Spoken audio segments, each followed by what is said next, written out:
আজকের তাজা খবর এইখানে। আজকে সবচেয়ে বড় খবর, সাক্ষ্য প্রমাণ অনুযায়ী কোনো একজন সাধারণ ব্যক্তি ভগবান শিবের উপর কেস করেছে। আর এই খবর শুনেই সারা দেশবাসী একেবারে ক্ষেপে উঠেছে। পরিস্থিতি একেবারে নিয়ন্ত্রণের বাইরে চলে যাচ্ছে। তাই প্রশাসন এ ব্যাপারে খুবই চিন্তিত হয়ে পড়েছে। কতটা সত্যতা আছে এটা তো আগামীকালই বলতে পারবে। হ্যাঁ, এই সময় সব থেকে বড় খবরটা দেওঘর ঝাড়খণ্ড থেকে এসেছে, যেখানে মাধব ঝা নামে একজন ব্যক্তি অভিযোগ করেছেন ওর বন্ধু আশিস মিশ্রকে ভগবান শিব স্বয়ং প্রকট হয়ে ত্রিশূল দিয়ে মেরে ফেলেছেন। ভগবানের উপর এই হত্যার অভিযোগ আনায় সারা দেশ চমকে গেছে।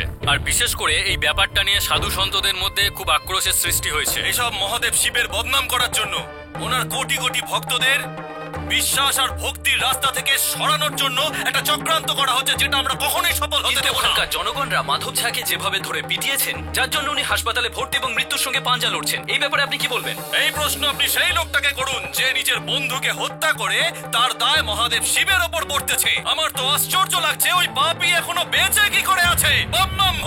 বিশ্বে এত উন্নতি হচ্ছে, এত এগিয়ে যাচ্ছে, আর আমাদের ভারতের অবস্থা দেখো কি হচ্ছে। সত্যিই হোক আর মিথ্যেই হোক, এই কথাটা সারা দেশ জুড়ে তোলপাড় শুরু করে দিয়েছে। আমাদের রিপোর্টারের থেকে এইমাত্র খবর পেলাম ভগবান শিবের কিছু ভক্ত আর সমর্থনকারী সদর হসপিটালের দিকে এগিয়ে চলেছে, যেখানে মাধব ঝাড় চিকিৎসা চলছে। ও মাই গড, এই লোকগুলো তো ছেলেটাকে মেরে ফেলবে কেজি। স্যার, মুম্বাইতে থেকে আমরা আর কি বা করতে পারি বলুন। আমার মনে হচ্ছে যে আমাদের ঝাড়খণ্ড যাওয়া উচিত। ভক্তির আড়ালে এই কাজগুলো কে করছে সেইগুলো আমাদের খোঁজ করতে হবে। এটা সম্ভব যে আমরা কিছু করতে পারি এটা নিয়ে।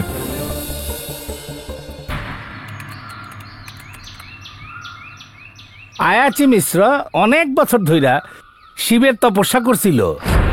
ওম নমঃ শিবায়, ওম নমঃ শিবায়, ওম নমঃ শিবায়। মিশ্রজি,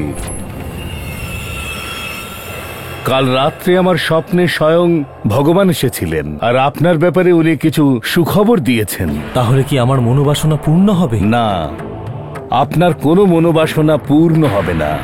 স্বয়ং ভগবানও একই কথা বলেছেন, যেটা আপনার হাতের রেখা দেখে আমি বলেছিলাম। আপনার হাতে পুত্র সুখ নেই। আপনাকে অনুরোধ করছি আপনি ফিরে যান। এই হস্তরেখা, এই ভাগ্যের নির্মাতা কে? শিব। আর আমি এত বছর ধরে তার দরবারে বসে আছি খালি হাতে ফিরে যাবার জন্য। যতক্ষণ না মহাদেব আমার সামনে উপস্থিত হয়ে আমাকে পুত্র বরদান না দেন, আমি এখান থেকে সরব না। আমি এখান থেকে সরব না।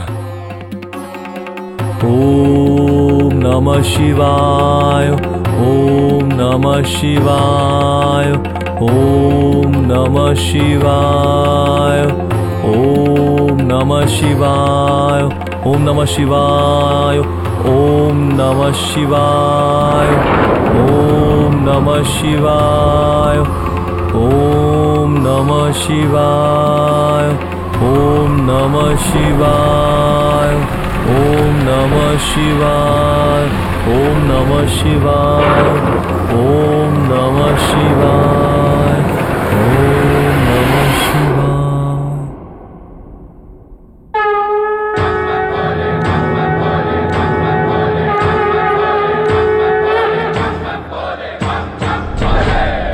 প্রভু,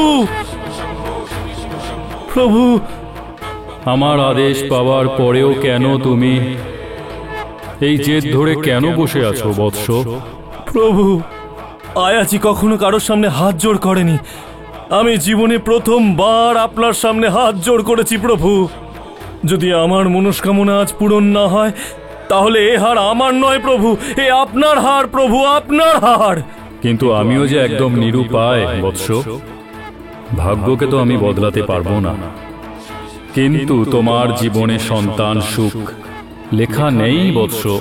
অসম্ভবকে সম্ভব করা তো আপনারই হাতে মহাদেব। আপনি হয় আমাকে বরদান দিন, না হলে আমার প্রাণ নিন মহাদেব। আর এই নরক জীবন থেকে আমাকে আর আমার স্ত্রীকে মুক্ত করে দিন প্রভু, মুক্ত করে দিন প্রভু, মুক্ত করে দিন।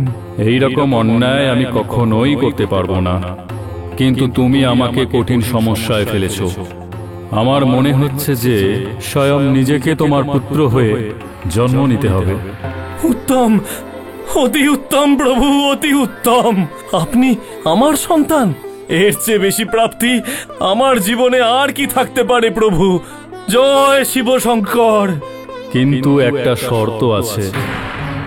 আজকের পর থেকে না তুমি না তোমার বংশের অন্য কেউ, না কেউ বর্তমানে না কেউ অদূর ভবিষ্যতে আমার চৌকাটে আসবে না।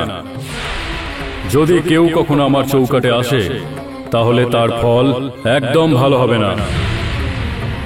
এটাই আমার অভিশাপ। আমি স্বীকার করে নিচ্ছি প্রভু, আমি স্বীকার করে নিচ্ছি, আমি স্বীকার করে নিচ্ছি প্রভু। শেষে বাবার বর সত্য হইল। আয়াচি মিশ্রর স্ত্রী এক অত্যন্ত গুণবান পুত্রের জন্ম দিল, আর তার নাম রাখলো শঙ্কর। আর ওর তো শিবের অংশেই জন্ম হইল। দেখুন, আমরা এই অবতার টবতার নিয়ে কোনো ডিসকাস করতে চাই না। 400-500 বছর আগে কি হয়েছিল কেই বা জানে। মানে আশিস, তুমি এটা বলতে চাইছো যে তুমি এইগুলো মানো না, তাই তো? আরে কেন মানবে না? মহাদেব ওর পূর্বপুরুষকে পুত্রের বরদান দিয়েছে, আর সাথে অভিশাপও দিয়েছে। তাই তো ওর বংশের কেউই বাবাধামে কোনোদিনই যায় না। এগুলো সবই অন্ধবিশ্বাস। তাছাড়া তুমি ডাক্তারি পরীক্ষা পাশ করেছো বলে সবকিছু ভুলভাল বলবে? ঠিকই তো বলছি কাকা। বলো তো, ভগবান কাউকে মন্দির আসতে কেন মানা করবে? তো আজ পর্যন্ত তুই কেন গেলি না? সাহস থাকে তো বাবার মন্দিরে গিয়ে দেখা। যদি আমি যেতে চাই না, কেউ আমাকে আটকাতে পারবে না। তো চল না। আর এমনি তো এই পূর্ণিমার রাতে না, আমি বদ্রি কাকা আর গ্রামের কিছু লোকজন না বাঁক নিয়ে বৈদ্যনাথ ধামে যাচ্ছি। তুইও চল আমাদের সঙ্গে। আরে নিশ্চয়ই যাব। আমাকে কি তোদের ভীতু মনে হয়? না আশিস, আরে 400 বছর আগে থেকে আমাদের পরিবারে যারা যারা বাবার দর্শন করতে গিয়েছিল, জানো কি হয়েছে? আরে বাবু, অন্যদের কথা ছাড়, নিজের বাবাকে দেখ কি হলো ওনার সাথে। মা, তুমি ব্যাপারটা বোঝো। বাবার সাথে যেটা হয়েছে সেটা একটা দুর্ঘটনা। আরে না রে, ওটা মহাদেবের অভিশাপ ছিল, যার প্রকোপ আমাদের পরিবারের ওপর থেকে এখনো কাটেনি। আমার দিব্যি মা, আমাকে যেতে দাও। আরে তুই নিজের পড়াশোনা চাইরা বৈদ্যনাথ ধাম যাবি কেন? কাকা, তুমি কেন চিন্তা করছো? কলেজ খুলতে এখন 1 সপ্তাহ বাকি আছে। তার মধ্যে আমি দেওঘরে পুজো করে ঠিক ফিরে আসব। বলো ভোলে বাবা কি জয়।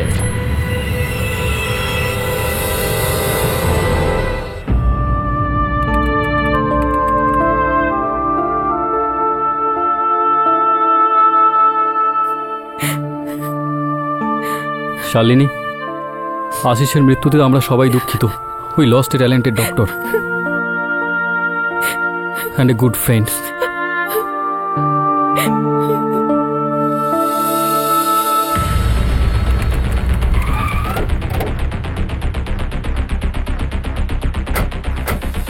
আরে কি ব্যাপার, বলা নেই করে ভেতরে ঢুকে যাচ্ছেন? ওহো, আপনাকে দেখতে তো ওই যে উকিল আছে কেডি পাঠক, ওর মতো অনেকটা লাগছে। আপনি কি? আমি সেই ওহো, ইন্সপেক্টর চৌবে। মাধবের সঙ্গে দেখা করতে এসেছি। ওই পাপিটা মানে মাধব? কি ব্যাপার পাঠক বাবু, ও কি আপনার কোনো আত্মীয় টাত্মীয় হয়? দেখুন ইন্সপেক্টর চৌবে, আপনি আমার আর আপনার সময় নষ্ট করবেন না। দেখুন পাঠক বাবু, আমি তো অনেকক্ষণ ধরে আপনাকে বোঝানোর চেষ্টা করছি। আসলে এখানে ব্যাপারটা হলো যে 144 ধারা জারি হয়েছে। কাউকে এই হাসপাতালের ভেতরে যেতে দেওয়ার অনুমতি নেই। এই অর্ডারটা উপর থেকেই এসেছে। একটু ডিজিপি সিনহা সাহেবকে ফোন করতো। মোবাইলটা টিপবেন না, দাঁড়ান দাঁড়ান দাঁড়ান। আরে আপনাকে আমি থোড়ি বলছি পাঠক বাবু। আরে আরে আপনার জন্য এসব নয়, আপনি তো শুনুন। তুই আমার মুখে কি দেখছিস? আরে এই পাঠক বাবু আছে না, এনার হাতটা অনেক উপর পর্যন্ত আছে মনে হয়। মাধব, আমার নাম কেডি পাঠক, আমি একজন উকিল। কেডি পাঠক? আপনি? তুমি কি সেই পরিস্থিতিতে রয়েছো যে আমাকে বলতে পারবে যে সেদিন রাতে কি হয়েছিল? স্যার, আমাদের গ্রুপ শিব মন্দির যাত্রার 3য় রাতে এক ধর্মশালায় বিশ্রাম নিচ্ছিলাম। বদ্রি কাকা, বদ্রি কাকা, তোমরা আরাম করো। এখানে মোবাইলের নেটওয়ার্ক নেই, মায়ের সাথে কথা বলতে হবে আর রিচার্জও করাতে হবে। ঠিক আছে, একটু তাড়াতাড়ি আসিস। 2 ঘন্টা পরও আশিস ফিরে এলো না স্যার। ওকে ফোনেও পাচ্ছিলাম না স্যার। সবাই চিন্তায় পড়ে গেলাম। সেজন্য ওকে খোঁজার জন্য ওকে খুঁজতে বেরিয়েছিলাম স্যার।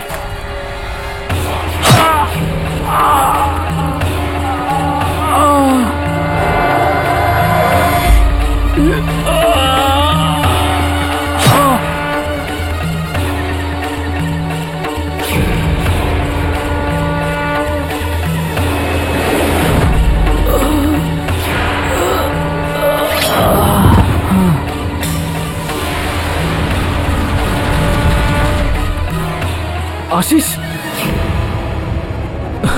কেডি স্যার, আমি শুধু এটুকুই দেখেছিলাম, আর এই কথাটাই আমি সবাইকে বলেছিলাম, আর সবাই মিলে আমাকেই দোষ দিচ্ছে।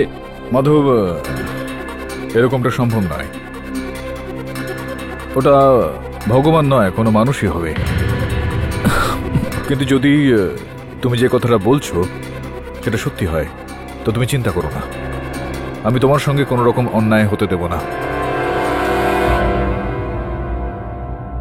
স্বামী সমানন্দের জয়, স্বামী সমানন্দের জয়, স্বামী সমানন্দের জয়, স্বামী সমানন্দের জয়। জয় বাবা ভোলে। বাম বাম ভোলে। চন্দ্রমোহন, শিবের নাম যেন বদনাম না হয়। না না, এটা হবে না। আপনি দেখুন, এই আদালতে আজ কেডি পাঠককে এমন নাস্তানাবুদ করব যে বিকেলেই ও বোম্বে রওনা দেবে। আর তাছাড়া অধর্মের স্বাদ তো ভোলে বাবাও দেন না। এক্সকিউজ মি, একটু জায়গা দিন। আরে আসুন আসুন কেডি পাঠক বাবু, আমি প্রসিকিউটর চন্দ্রমোহন। পাঠক বাবু, একটা ফ্রিতে আপনাকে পরামর্শ দিচ্ছি, ভালোই ভালোই কেসটা হেরে চুপচাপ এখান থেকে চলে যান, না হলে দেওঘরের কোথাও আপনি মুখ লুকানোর জায়গা পাবেন না। বাম বাম ভোলে, বাম বাম ভোলে, বাম বাম ভোলে, বাম বাম ভোলে, বাম ভোলে, বাম ভোলে, বাম বাম ভোলে, বাম ভোলে, বাম বাম ভোলে। আদালতের কাজ শুরু করা হোক। ইয়োর অনার, এই কেসটা আগে থেকেই এত বহু চর্চিত যে আপনিও হয়তো শুনেছেন। বিহারের মধুবনী জেলার নিবাসী আশিস মিশ্র দেওঘরের রাস্তায় গত সপ্তাহে খুন হয়ে গিয়েছিলেন। আর দোষী মাধব ঝা পুলিশকে এমনই একটা বয়ান দিয়েছিলেন যেটা শুনে কোটি কোটি ভারতবাসীর মনে খুব আঘাত পেয়েছে। জজ সাহেব, আমি কিচ্ছু ভুল বলিনি। ভগবান শিব, যার আমি নিজে ভক্ত, উনি আশিসকে ত্রিশূল দিয়ে বধ করেছেন। পাষণ্ড, মূর্খ, ফের যদি তুই মহাদেবকে অপমান করিস তাহলে এই আদালতে তোকে আমি জ্যান্ত পুড়িয়ে মারবো। Order, order. আপনি শান্তি বজায় রাখুন মহন্ত মশাই। ইয়োর অনার, আদালতে সকল ব্যক্তিরই তার পক্ষে বলার অধিকার রয়েছে। হ্যাঁ হ্যাঁ কেডি সাহেব, সবার অধিকার আছে, কিন্তু আপনার এই মক্কেল ও নিজেকে বাঁচানোর জন্য শিবকে, স্বয়ং মহাদেবকে দোষী সাব্যস্ত করছে।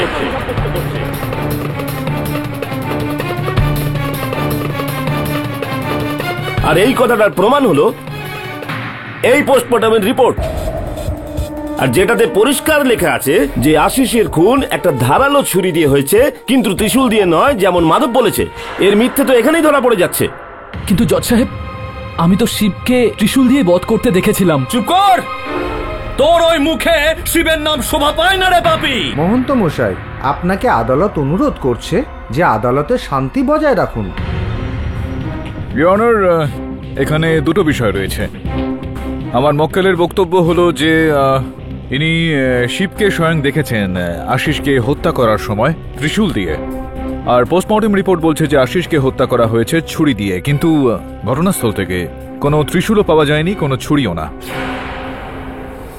কেডি বাবু, এটা আপনার জানা উচিত যে পুলিশ আপনার মক্কেলের কাছ থেকেই কিন্তু এই ছুরিটা পেয়েছে। সেটা তো ঠিক আছে, কিন্তু এখান থেকে এটা কি করে প্রমাণিত হচ্ছে যে এই ছুরি দিয়েই আশিসকে হত্যা করা হয়েছে? এর মধ্যে তো কোনো রক্তের ছাপও পাওয়া যায়নি। ওটা তো মাধববাবু ধুয়ে ফেলেছেন, তাই না জজ সাহেব? না হলে ভাবার বিষয় এটাই যে একজন বাবার ভক্ত চাকু আর ছুরির মতন এরকম ধারালো জিনিস নিয়ে যাবেন কেন? এই আপনারা কি ছুরি ছুরি করছেন? আমি আপনাকে বলছি না, ভগবান শিব ত্রিশূল দিয়েই বধ করেছিল, ছুরি তো আসলে ওখানে কোথাও ছিলই না। দেখুন দেখুন, কিরকম নির্লজ্জের মতন এই লোকটা মহাদেবকে অপমান করছেন। একে তো ওই দিন নরকে পাঠিয়ে দেওয়া উচিত ছিল, যাতে করে আজকে এই ভরা আদালতের সামনে শিবের অপমান করতে পারতো না। দেখুন, আপনি শিবকে যত বেশি না শ্রদ্ধা আপনি করেন, তার থেকে অনেক বেশি শ্রদ্ধা আমি করি। প্রতি সোমবার ওনার জন্য ব্রত রাখি। আর সেই জন্য এখন বলির পাটা ওনাকেই বানাচ্ছ? না প্রসিকিউটর সাহেব, আমি ভগবান শিবের পর আমার সবচেয়ে প্রিয় আমার বাবা মা দিব্যি খেয়ে বলছি, আমি ভগবানকেই দেখেছিলাম। মাধব, তোমাকে কেউ মিথ্যাবাদী বলছে না। আমি এটা বলছি যে তুমি হয়তো কোনোভাবে দেখতে ভুল করেছো। না স্যার, আমি আমার মা বাবার দিব্যি খেয়েছি। আপনি প্লিজ আমার কথা বিশ্বাস করুন। আরে কেডি বাবু, ওখানে আপনার মক্কেল ছাড়া দ্বিতীয় কোনো ব্যক্তি ছিল না। যদি শিবের বেশ ধরে কেউ থাকে তাহলে সেটা মাধবী। না স্যার, উনি শিবই ছিলেন। হ্যাঁ, আর তোমাকে দেখে শিব ঘাবড়ে গিয়ে ভ্যানিশ হয়ে গেলেন। আরে মূর্খ, মহাদেবকে বদনাম করা ছেড়ে দে। আমি জানতাম এই কলিযুগের মানুষরা এই কথাটা এত সহজে বিশ্বাস করবে না, আর হয়তো ভগবান শিবও এটা জানতেন। সেই জন্য যেখান থেকে উনি অদৃশ্য হলেন সেখানে উনি এক চিহ্ন ছেড়ে যান।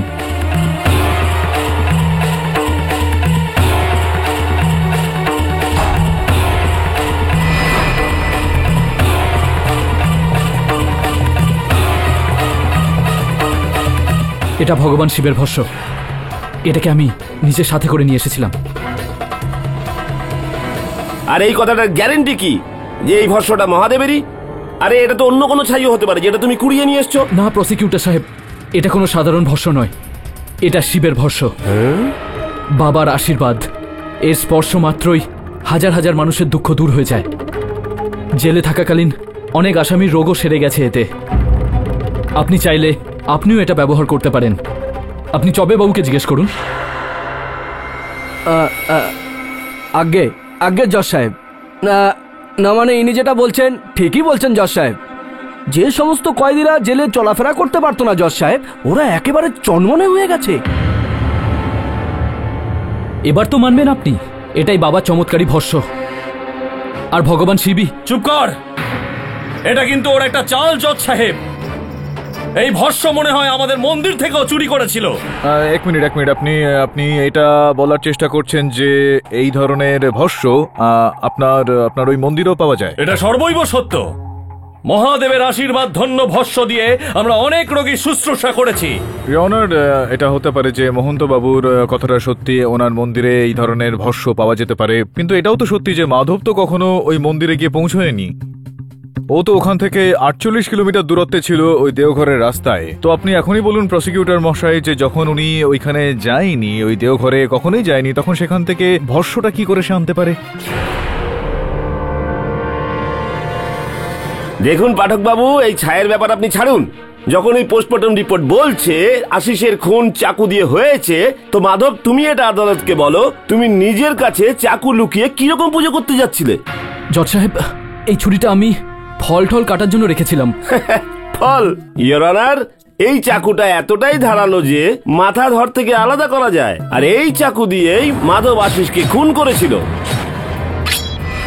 চন্দ্রমোহন বাবু, যখন আপনি এতটাই বলে দিলেন তো এটাও বলে দিন যে অন্তত কেন মাধব আশিসকে হত্যা করবে? দুজনের মধ্যে ঘনিষ্ঠ বন্ধুত্ব ছিল, এক বন্ধু আরেক বন্ধুকে কেন মেরে ফেলবে? হিংসা, জ্বালা, নিচু ভাবনা, এগুলোই এই খুনের পিছনের কারণ, মোটিভ ইয়োর অনার। মাধব আর আশিস দুজনে একই কলেজে পড়তো। 2 বছর আগে দুজনে এন্ট্রান্সের পরীক্ষা দিয়েছিল।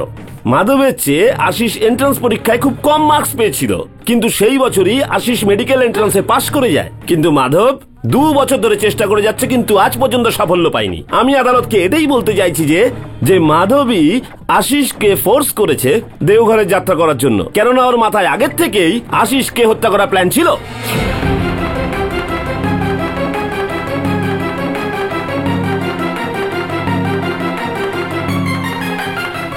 এসব বাজে কথা জজ সাহেব। আচ্ছা, ফালতু কথা? জজ সাহেব, আমি এই কেসের প্রথম সাক্ষী বদ্রী ঠাকুরকে এখানে ডাকার অনুমতি চাইছি, যে আশিস আর মাধবের সাথে দেওঘর যাত্রায় সঙ্গী ছিল। জজ সাহেব, মাধবের মনে কি ছিল সেইটা তো আমি জানি না, কিন্তু সেই দিন দেওঘরে যাওয়ার জন্য মাধবী আশিসকে কইছিল। আমি তো ঠিকই বলছি কাকা। বলো, ভগবান কাউকে মন্দিরে আসতে কেন মানা করবে? আরে তাহলে আজ পর্যন্ত তুই যাসনি কেন? যদি সাহস থাকে তো বাবার মন্দিরে গিয়ে দেখা। এটা কোনো বড় ব্যাপার নয় মাধব, যদি আমি যাব বলি তো কেউ আমাকে আটকাতে পারবে না। আরে তো চল না। আর এমনি তো এই পূর্ণিমার রাতে না, আমি বদ্রী কাকা আর গ্রামের কিছু লোকজন না বাঁক নিয়ে বৈদ্যনাথ ধামে যাচ্ছি। তুইও চল আমাদের সঙ্গে। নিশ্চয়ই যাব। আমাকে কি তোরা ভীতু মনে করিস? সেটা এই জন্য জজ সাহেব যে আশিসের পরিবার থেকে কেউই বৈদ্যনাথ ধাম যায় না। খুবই লম্বা একটা গল্প আছে এর পেছনে। মাধব, পুরো গল্পটা বলো কি? আরে গল্প টল্প ছাড়ুন তো পাঠক বাবু। বদ্রী বাবু, আপনি আদালতকে এটা বলুন যে বৈদ্যনাথ ধামে যাওয়ার রাস্তাতে আশিস আর মাধবের সাথে কোনো ঝগড়া, কোনো টেনশন হয়েছিল? এইটা তো দুজনের মধ্যে সবসময়ই হয়, কথায় কথায় একবার তো বম বম ভোলে বম বম ভোলে। খুব তো বলছিস আমি যেতে পারবো না, এখন তো তুই আমার থেকে এগিয়ে যেতেই পারছিস না, লুজারি থেকে গেলি সারা জীবন। আরে দাঁড়া, বাজে কথা বন্ধ কর। এই কি রে, মারলি কেন আমাকে? হ্যাঁ মারলি কেন? মারলি কেন আমাকে? আরে কি করতেছ? আজকে তো কেটেই ফেলবো। আরে কি করতেছ পাগলের মতন? মাথা খারাপ হয়েছে নাকি? হ্যাঁ, বাবারে দর্শন করবি না দুজনে মারপিট করবি? চল চল, তোকে ছাড়বো না আমি। ভোলে বম বম ভোলে ভোলে বম বম ভোলে বম বম ভোলে। জজ সাহেব, খুব কষ্টে দুজনরে থামাইছি। আর এই জন্য ইয়োর অনার, মাধবের মন থেকে ওই রাগ, ওই অপমান যাচ্ছিল না, আর প্রতিশোধ নেওয়ার জন্য মাধব আশিসকে খুন করে দেয়। আমি এমন করিনি জজ সাহেব, শিবের দিব্যি খেয়ে বলছি। দুষ্ট পাপী, তোর সাহস কি করে হয় শিবের নাম ওই মুখে আনার? যদি আরেকবার ওই নাম মুখে আনিস তাহলে তোর জীব আমি টেনে ছিঁড়ে দেবো। আপনি আমাকে কেটে দিতে পারেন, কিন্তু সত্যি কথাটা আমি বলেই ছাড়বো। কোন সত্যের কথা বলছো মাধব? তুমি কি এটাই বলতে চাইছো যে আশিসের হত্যা ভগবান শিব করেছেন? কে মানবে এই কথাটাকে? অন্ততপক্ষে আদালত তো কখনোই মানবে না। মনে হচ্ছে আপনারা ভগবান শিব আমাদের মিশ্র পরিবারকে 400 বছর আগে যে অভিশাপ দিয়েছিলেন সে ব্যাপারে হয়তো জানেন না। আর বরদাস্ত করতে পারছি না। মূর্খ, মহাদেব আজ অব্দি কাউকে কোনো অভিশাপ দেননি। এই কথাটা আপনি আশিসের কাকাকে জিজ্ঞেস করুন, উনি সব সত্যি কথা বলবেন। মন্তুবাবু, আপনি শান্ত হয়ে যান, আমি একটু খোঁজ নেওয়ার চেষ্টা করছি। বসুন আপনি। ইয়োর অনার, আমি আশিসের কাকা গোপাল বাবুকে কাঠগড়ায় ডাকার জন্য অনুমতি চেয়ে নিচ্ছি। আরে এটা কাকা ভাইপোর কোনো ব্যাপারই না ইয়োর অনার, অযথা এই কেসটা। এই ফয়সালাটা আপনার করবার কথা নয়। অনুমতি দেওয়া বা না দেওয়া সেটা আদালতের কাজ। পাঠক বাবু, আপনি গোপাল মিশ্রকে জিজ্ঞাসাবাদ করতে পারেন। গোপাল বাবু, এখানে এই যে মাধব যেটা উল্লেখ করছে যে ঘটনাটার, আপনার কোনো পূর্বজ, কি নাম বললেন আপনি ওনার? আয়াচি মিশ্র। আয়াচি মিশ্রা, ওনার সঙ্গে যেই ঘটনাটা ঘটেছিল কি সম্পর্ক রয়েছে ওইটার সঙ্গে এই কেসটার কিছু বলবেন আপনি? একটু আলোকপাত করবেন? জজ সাহেব, এই কেসের সঙ্গে কি সম্পর্ক সেটা তো আমি জানি না, কিন্তু কিন্তু কি? উকিল বাবু, আমি আপনাকে সব কথা বলছি। আনুমানিক 400 বছর আগে আমাদের পূর্বপুরুষ আয়াচি মিশ্র, আয়াচি মানে যার কোনো ইচ্ছা থাকবে না, কিন্তু ওনার একটাই ইচ্ছা ছিল পুত্র সন্তান লাভ, আর সেই লোভের জন্য উনি দেওঘর যান আর জেদ করে ধ্যানে বসেন। আর যতক্ষণ না মহাদেব সন্তান লাভের বর না দেবেন উনি ওখান থেকে উঠবেন না। উত্তম, অতি উত্তম প্রভু, অতি উত্তম। জয় শিব শঙ্কর। কিন্তু একটা শর্ত আছে, আজকের পর থেকে না তুমি না তোমার বংশের অন্য কেউ, না কেউ বর্তমানে না কেউ অদূর ভবিষ্যতে আমার চৌকাটে আসবে না। যদি কেউ কখনো আমার চৌকাটে আসে তাহলে তার ফল একদম ভালো হবে না। এটাই আমার অভিশাপ।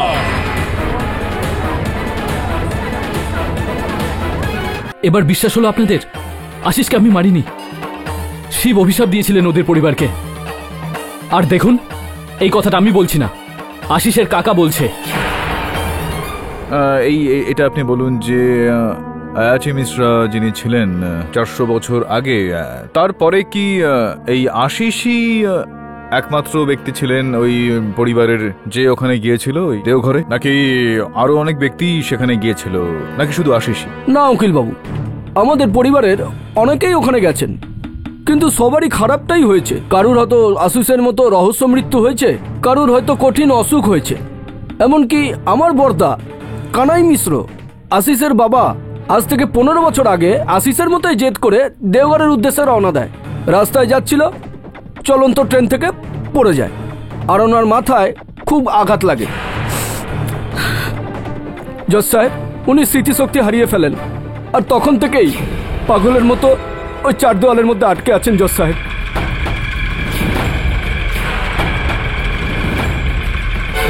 আপনার কাছে কি কোনো প্রমাণ আছে যে ভোলেনাথ স্বয়ং প্রকট হয়ে 400 বছরে আপনার পরিবারে কাউকে খুন করেছে? না না উকিল বাবু, এটা তো প্রথম শুনলাম। That is the point your honour. চলুন আমরা এই বিতর্কে যাব না যে কার সাথে কি হয়েছিল। এটাও তো হতে পারে যে একটা সাধারণ দুর্ঘটনাকে শিবের অভিশাপের সঙ্গে মিশিয়ে একটা গুজব ছড়ানো হচ্ছে, কিন্তু এখানে তো দোষী স্বয়ং মহাদেবকে করা হচ্ছে, যখন কিনা মাধবের কাছ থেকে সেই চাকুটা পাওয়া গেছে যেটা পোস্টমর্টম রিপোর্টেও বলা হয়েছে খুন এটাতেই হয়েছে। এক্সকিউজ মি ইওর অনার, আপনার অনুমতি থাকলে আমি কেডি স্যারের সঙ্গে কথা বলতে চাই। অনুমতি দিলাম। Thank you your honour. Your honour, এই গুরু চেলার মধ্যে কি কথাবার্তা হচ্ছে? এখনই বলে দিচ্ছি আপনাকে। ইওর অনার, কয়েকটা বেশ গুরুত্বপূর্ণ সাক্ষ্য এই মুহূর্তে রয়েছে আমার হাতে। এখানে কিছু ছবি রয়েছে আমার কাছে আশিসের ওই মৃতদেহের, যেগুলো পোস্টমর্টেমের আগে তোলা হয়েছিল। আমি চাইবো এগুলোকে আপনি একবার দেখুন।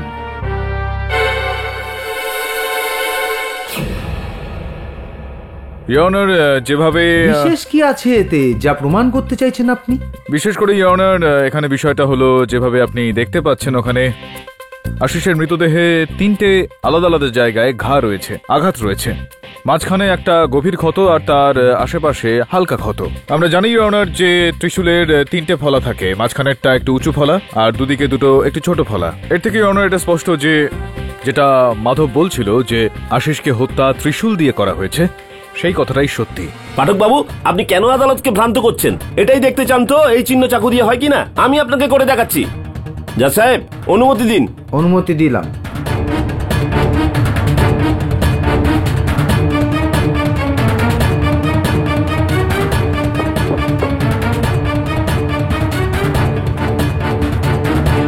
এই দেখুন কেডি বাবু, এটাই তো আমি বলছি যে চন্দ্রমোহন বাবু ফারাক রয়েছে। আপনিও 3টি আঘাত দেখালেন, কিন্তু এই 3টেই আলাদা আলাদা জায়গায় রয়েছে। এই ছবিটাতে দেখুন, 3টি আঘাতই একই লাইনে রয়েছে, আর একই লাইনে 3টে আঘাত তো ইওর অনার ত্রিশূলের মাধ্যমে হতে পারে। তার মানে এটা দাঁড়াচ্ছে যে আশিসকে হত্যা ত্রিশূলের মাধ্যমেই করা হয়েছে। Order, order. পাঠক বাবু, আগে আমি আপনার কাছে এটা আশা করিনি। আপনি তো সোজা মহাদেবকেই খুনি হিসেবে প্রমাণ করতে চাইছেন। মহাদেবকে আমি এখানে দোষী বলছি না, আমি বলতে চাইছি যে এই হত্যাটা ত্রিশূলের মাধ্যমেই হয়েছে। নাস্তিক, শিবের মহিমাও জানে না, ওর সর্বনাশ হয়ে যাবে। ইওর অনার, মহন্ত বাবু যতই আমাকে অভিশাপ দিন না কেন, আমি এখানে কাউকে অপমান করার জন্য আসিনি, সত্যিটাকে বার করতে এনেছি। কিন্তু আপনি প্রমাণ কি করতে চাইছেন? বারবার ত্রিশূলের উপর কেন জোর দিচ্ছেন? যেখানে হত্যাটা ত্রিশূল দিয়ে করা হয়েছে আর এই ছবিগুলো সে একই কথা বলছে, তাহলে সেখানে আমি এই বিষয়টা কেন তুলব না? এই বিষয়টা ইওর অনার, এটা একদম স্পষ্ট যে এই ছবিটা যেটা বলছে আর পোস্টমর্টেম রিপোর্ট যেটা বলছে, দুটো বিষয়ের মধ্যে পার্থক্য রয়েছে। তার মানে এখানে এটাই দাঁড়াচ্ছে যে যেই এই পোস্টমর্টেম রিপোর্টটাকে তৈরি করেছেন, উনি অদল বদল করেছেন ইওর অনার, কারসাজি করেছেন এই রিপোর্টটাকে নিয়ে। আর এটা স্পষ্ট যে কারোর চাপে পড়ে এটা। যদি আমরা সেই ব্যক্তিকে পেয়ে যাই যে এই চাপটা সৃষ্টি করেছে, তাহলে সত্যিটাও এখানে উঠে আসবে ইওর অনার। ইন্সপেক্টর চৌবে, এই পোস্টমর্টেম রিপোর্ট কে তৈরি করেছেন? আগে জজ সাহেব, আমাদের ওই যে সিএমও আছে সদর হসপিটালের, উনি ডক্টর বক্সবাবু। আদালত ডক্টর বোসকে গ্রেপ্তার করার নির্দেশ দিচ্ছে, আর এই আদালত 2 দিনের জন্য মুলতুবি করা হচ্ছে। The court is adjourn.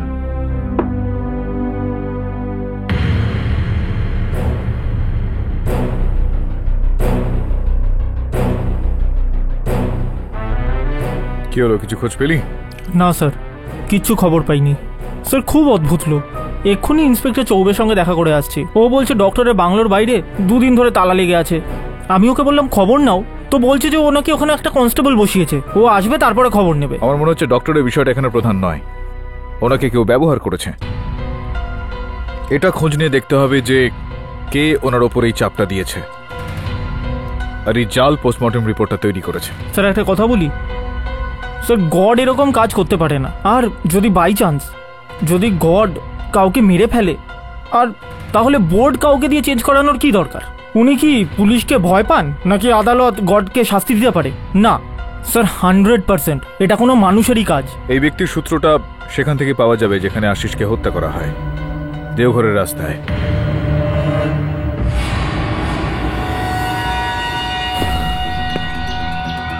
Driver বাবু, এটাই কি সেই রাস্তাটা যেটা ধর্মশালা যায়? হ্যাঁ স্যার, এই ছোট রাস্তাটাই। কাঁচা রাস্তা, এটা পাকা রাস্তা। এর মানে এটাই যে লোকে এই শর্টকাটটাই নেয় দেওঘর মন্দির যাওয়ার জন্য। এখান থেকে 3 কিলোমিটার দূরে ওই ধর্মশালা। এর মানে হলো গিয়ে যেখানে খুনটা হয়েছে সেটা এখান থেকে 1 কিলোমিটার দূরে।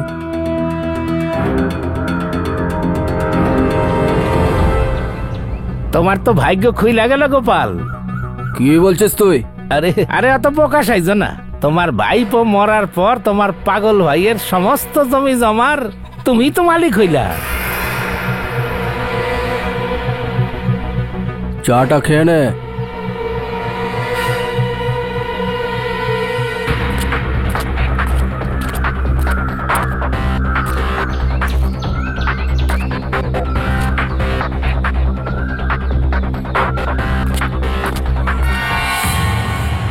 শালিনী, আশিসের কেসের কোর্ট হিয়ারিং এর দিন গিয়েছিলে? হ্যাঁ। তো কি সিদ্ধান্ত হলো কোর্টে? কে হত্যা করেছে আশিসকে? খুবই কনফিউশন আছে অলোক। শুরুতে তো মনে হচ্ছিল ওই মাধবী মেরেছে, কিন্তু এটা প্রমাণ হয়ে যাওয়ার পর যে আশিসের খুন ত্রিশূল দিয়ে হয়েছে, আমি তো ভাবতে বাধ্য হচ্ছি সত্যি ভগবান শিব ওকে মারেনি তো। আমাকে এখানে কেন ডেকেছিস চৌবে? মহন্ত বাবু, আপনি আরে আপনি এত তেতে আছেন কেন? আপনি আসুন আসুন, আমার সাথে আসুন আসুন।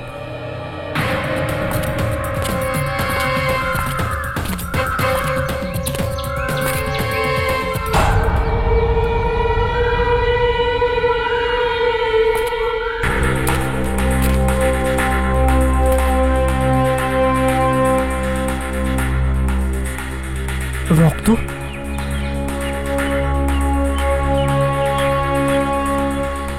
এর মানে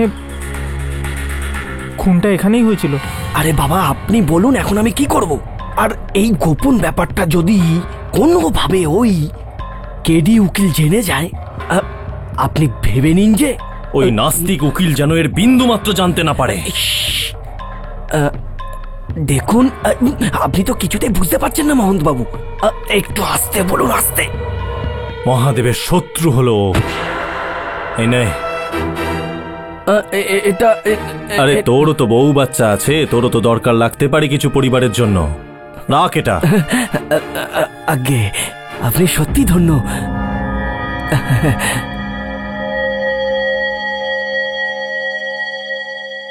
কেডি উকিল কি এবার শিব ঠাকুরও স্বয়ং কিছু জানতে পারবে না? জয় ভোলে বাবা।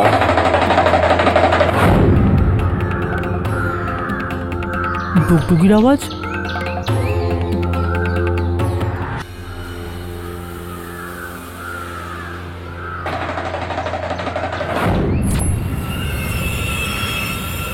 টুকটুকির আওয়াজ?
ইয়োর অনার, আমি এই কথাটা বুঝতে পারছি না যে আমি এত বড় শিব ভক্ত যে পুরো শ্রাবণ মাসটা গঙ্গা জল খেয়ে উপোস পালন করি, আজ পর্যন্ত আমাকে তো কোনোদিন বাবা ভোলানাথ দর্শন দিলেন না। আর এই নাস্তিক লোকেরা সাটাসাট দেখে নিল, তাহলে কি আমিও নাস্তিক হয়ে যাবো বাবা? এই ত্রিশূল নিয়ে কেসটা অদ্ভুত জায়গায় এসেছে। আপনি কিছু বলছেন না কেন মিস্টার পাঠক? এখন কি বলবো ইয়োর অনার, সবার কথা আমি শুনছিলাম। কথা শুনে আমি দেখছি যে সবাই চিন্তিত হয়ে গিয়েছেন যে সব থেকে বেশি এই মহন্ত বাবু চিন্তিত হয়েছেন। ওনাকে কাঠগোড়ায় ডেকে আমি জিজ্ঞেস করতে চাইবো যে ওনার এত চিন্তার কারণটা ঠিক কি, আপনি যদি অনুমতি দেন তো। তাহলে ওইটা কোথায় গেল আপনার? প্রথমবার যখন আপনার সঙ্গে দেখা হয়েছিল তো তখন আপনার গলায় ওই সোনার একটা চেন ছিল, আপনি পরেছিলেন, এখন দেখা যাচ্ছে না ওটা? নাস্তিক, আমার চেন কোথায় জানার তোর কি দরকার? না না, আমি কিছু জানতে চাইছিলাম না, কিছু জিজ্ঞেস করারও চেষ্টা করছিলাম না, শুধুমাত্র বলতে চাইছি।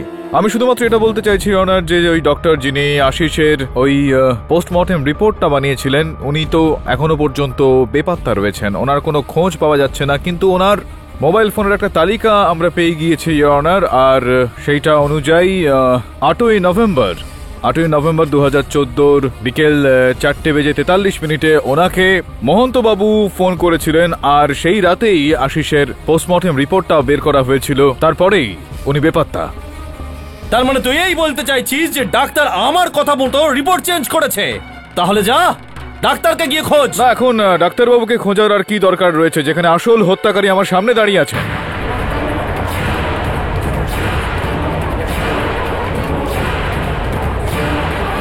তার মানে তুই এই বলতে চাইছিস যে ডাক্তার আমার কথা মতো রিপোর্ট চেঞ্জ করেছে? তাহলে যা, ডাক্তারকে গিয়ে খোঁজ। না, এখন ডাক্তারবাবুকে খোঁজার আর কি দরকার রয়েছে, যেখানে আসল হত্যাকারী আমার সামনে দাঁড়িয়ে আছে।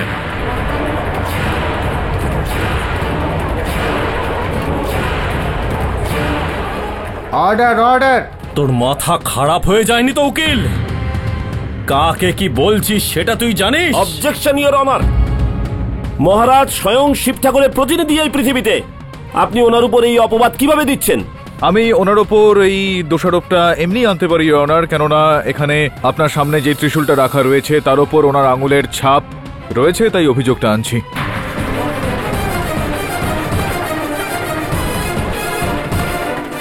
মহন্ত মশাই, এই ত্রিশূলে আপনার আঙুলের ছাপ কোথা থেকে এলো? বলুন বলুন, কিভাবে আসলো আপনার আঙুলের ছাপ এই ত্রিশূলটার ওপর? শুধুমাত্র এতটুকুই নয় অনার, ওনার আশ্রমের প্রাঙ্গণ থেকে একটা ত্রিশূল চুরি হয়ে গিয়েছিল, যেটার একটা এফআইআরও দায়ের করা হয়েছিল। ওনার আশ্রমের অধ্যক্ষ লিখেছিলেন চৌবেবাবুর কাছে। চৌবেবাবু লিখেছিলেন কিনা বলে দিন, কোন রকম চাপ কি দিয়েছিলেন উনি? কোন রকম চাপে ছিলেন কি আপনি? কি বলেছিলেন কি উনি আপনাকে? হ্যাঁ, আগে জজ সাহেব, ওই ত্রিশূল চুরি হয়ে যাওয়ার একটা এফআইআর তো হয়েছে জজ সাহেব। তো এফআইআর হয়েছিল আপনার আশ্রমের ত্রিশূলটা চুরি হয়ে গিয়েছিল, বেপাত্তা হয়ে গিয়েছিল, সেই ত্রিশূলেই আপনার আঙুলের ছাপ রয়েছে। অন্য কেউ কি ওখান থেকে ত্রিশূলটা চুরি করতে পারে না? না, চুরি করতে পারেই তো, কেন চুরি করতে পারে না? মন্দিরের প্রাঙ্গণ থেকে অন্য কেউ চুরি করতেই পারে, কিন্তু ওই যে বিভূতিটা রয়েছে, ওই যে ভস্যটা শিব ঠাকুরের, সেইটা তো শুধুমাত্র আপনার কাছেই থাকতো, তালাবন্ধ, সেটাকে তো কেউ চুরি করতে পারে না। অর্থাৎ আপনি শিব ঠাকুরের বেশভূষা পরে আশিসকে হত্যা করেছেন।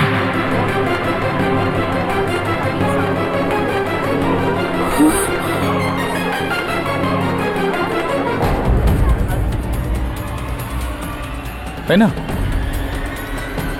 ওইটা আপনি তো রেখেছিলেন ওখানে, কেন? শিবের মান রাখার জন্য।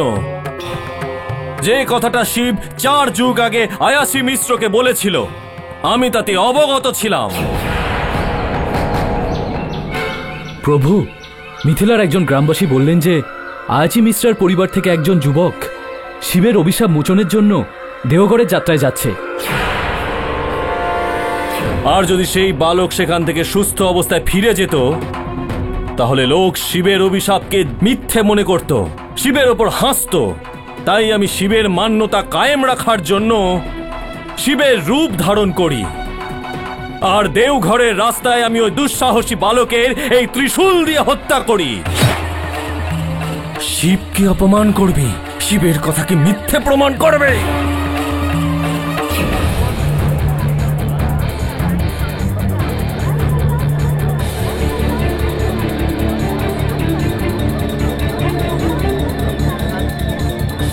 এইসব মহাদেব শিবের বদনাম করার জন্য একটা চক্রান্ত। এটা ওই ছেলেটার একটা চাল জজ সাহেব, যে নিজের বন্ধুকে হত্যা করে তার দায় মহাদেব শিবের ওপর পড়তেছে। ফের যদি তুই মহাদেবকে অপমান করিস, তাহলে এই আদালতে তোকে আমি জ্যান্ত পুড়িয়ে মারবো। আচ্ছা মহন্তবাবু, এটা বলুন যে আপনার বিচার অনুযায়ী এখানে হঠাৎই এই পরিবর্তনটা, ইউ টার্নটা কি করে আসলো? একদিকে তো আপনি বলছিলেন যে শিব ঠাকুর কাউকে কোনো রকম অভিশাপ দেয় না, তাহলে আপনি শিব ঠাকুরের রূপ ধারণ করে আশিসকে হত্যা করলেন। আর দেখুন এইখানে এই যে এই ত্রিশূল যেটা রয়েছে, এইটা দিয়ে আশিসকে হত্যা করেছিলেন আপনি। এই ত্রিশূলটা দিয়ে, যেটা আপনার ওই প্রাঙ্গণ থেকে চুরি করা হয়েছিল, যেটার উপর আপনার আঙুলে ছাপ পাওয়া গিয়েছে, এটা দিয়ে আপনি আশিসকে হত্যা করেছেন। আপনি বলছেন এখানে এই আদালতে এই কথাটা। আমি যা করেছি তার জন্য আমার গর্ব অনুভব হয়। জজ সাহেব, আপনি আমাকে শাস্তি দিন। এই পৃথিবীতে থেকে আমি অনেক কাজ করেছি, আর তারপর এখন আমি কৈলাসে গিয়ে মহাদেবের সেবা করব। বম বম ভোলে, বম বম ভোলে, বম বম ভোলে, বম বম ভোলে। Order, order! আদালতে শান্তি বজায় রাখুন। যদি আপনি এই ত্রিশূলটা দিয়ে আশিসকে হত্যা করে থাকেন, তাহলে ত্রিশূলে আশিসের রক্তের দাগটা নেই কেন? পরিষ্কার এটা একদম, দেখুন।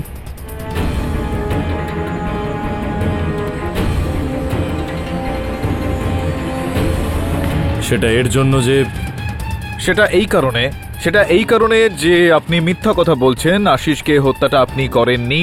যে হত্যা করেছে তাকে বাঁচানোর জন্য আপনি চেষ্টাটা করছেন। কেন বাঁচানোর চেষ্টাটা করছেন সেই বিষয়ে আমরা খুব শীঘ্রই পৌঁছে যাব, ইওর অনার। এই কেসটার একটা নতুন অধ্যায় কি